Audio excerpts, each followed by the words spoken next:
आयोजित गल बात नाम के कार्यक्रम में शरीक हुई पीडीपी प्रमुख महबूबा मुफ्ती ने धारा 370 को लेकर बड़ा बयान दिया है। महबूबा मुफ्ती ने कहा कि आर्टिकल 370 हटाने से रियासत को भारी नुकसान हुआ है। जम्मू को भी इसका ज्यादा खामियाजा भुगतना पड़ा क्योंकि अब बाहरी लोग रोजगार, खनन और जमीन पर कब्जा कर रहे हैं। उन्होंने कहा कि जम्मू के लोगों को समझना चाहिए कि 5 अगस्त 2019 के फैसले से उन्हें कश्मीर से ज्यादा नुकसान हुआ है।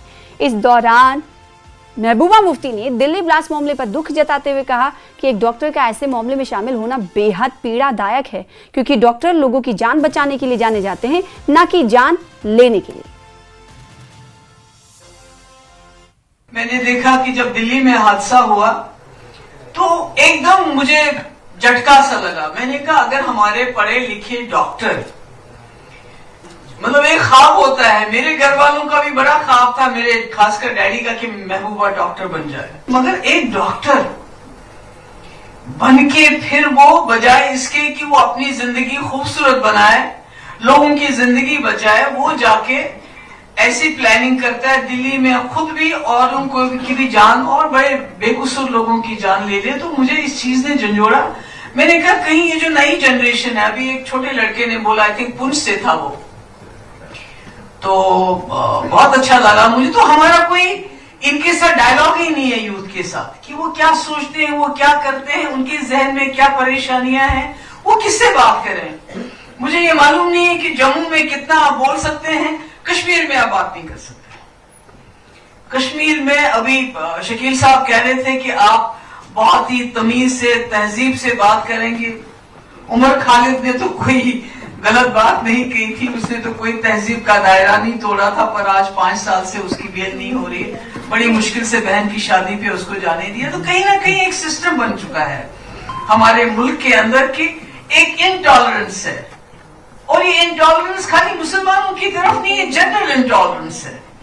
अगर मीडिया को कोई आदमी सवाल पूछेगा या कोई और पूछेगा तो कुछ ना कुछ प्रॉब्लम होती है। और ये जो 2019 में हुआ, तो ये क्या वजह थी? महाराजा जी जो थे, जिन्होंने यहाँ ये जो हमारी नौकरियां, हमारे रिसोर्सेज, हमारी रेत, बाजरी, ये कहा था कि ये जम्मू कश्मीर के लोगों के लिए क्यों कहा था? ऐसे तो नहीं कहा था। उनकी सोच उस वक्त ये थी कि जम्मू कश्मीर एक मुख्तलिफ रियासत है, ये एक छोटा सा हिंदुस्तान है, हिंदुस्तान के अंदर एक छोटा सा हिंदुस्तान है, उसको संभालना है। It's an idea of India. आप पूरे मुल्क को जाके देख लीजिए, जो idea of India Kashmir, Jammu Kashmir, Ladakh को देखे आपको दिल में आते हैं, वो कहीं नहीं मिलेगा आपको। उसको प्रिजर्व करने के लिए 370 था। अब मुझे बताइए, ये तो कश्मीरियों को सजा देने के लिए उठाया गया, मगर सबसे ज्यादा अगर इसका नुकसान कहीं शुरुआत हुई तो वो जम्मू से हुई। सबसे ज्यादा बाहर के लोगों का आना, क्राइम बढ़ जाना, आउटसोर्स, इतनी सारी बिल्डिंगें बनती है, एम्स बना, दूसरी बनी, सारा काम आउटसोर्स हो रहा है। आपकी माइनिंग, हम खाली हो रहे हैं, खोखले हो रहे हैं। शायद उन्होंने जो बात की इस पे, कि आपको अंदाजा नहीं, 20-30 साल के बाद हमारे दरिया, हमारे पहाड़ इतने खोखले हो गए होंगे कि हमको कोई नहीं बचाएगा। Senior BJP leader Ravindra Raina ने पीडीपी नेता महबूबा मुफ्ती के उस बयान पर पलटवार किया जिसमें उन्होंने कहा कि जम्मू कश्मीर के हालात ठीक नहीं हो आर्टिकल 370 हटाने से सिर्फ, जिसे अब से कुछ देर पहले आप सुन रहे थे, उन्होंने कहा आर्टिकल 370 हटाने से सिर्फ तबाही हुई और कुछ और नहीं। जिस पर बीजेपी नेता रविंद्र रैना ने दावा किया है कि कश्मीर घाटी में शांति और सामान्य स्थिति लौट आई है, जिसका श्रेय मोदी सरकार को जाता है। रैना ने यह भी कहा कि कई तरक्की के काम चल रहे हैं, इसके लिए मरकजी हुकूमत फंड भी जारी कर रही है। आज जम्मू में थी, एक इंटरेक्शन प्रोग्राम था, और पहली बात उन्होंने ये की कि जम्मू कश्मीर के हालात ठीक नहीं है। उमर खालिद का उन्होंने नाम लिया कि 5 साल से वो जेल में बंद है। कश्मीर में खासकर बोलने नहीं दिया जाता। जहां तक जम्मू कश्मीर के हालात की बात है, एक जमाना था कि जब जम्मू कश्मीर में बम, बंदूक, पिस्तौल, गोलियों और ग्रेनेडों का दौर होता था। आज वो दौर खत्म है। अमन, शांति, खुशहाली है, भाईचारा है, चारों तरफ रौनकें हैं, कश्मीर खुला है। रात के 2 बजे तक भी लाल चौक में चहल पहल होती है, हर तरफ रौनक है।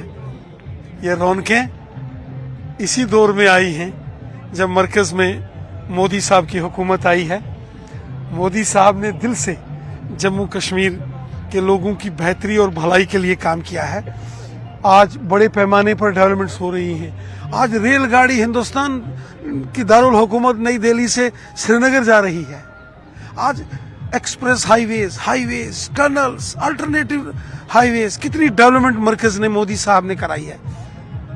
इसलिए आज की दौर में हालात को लेकर बयानबाजी करना शायद महबूबा मुफ्ती साहिबा शायद ये ठीक नहीं है।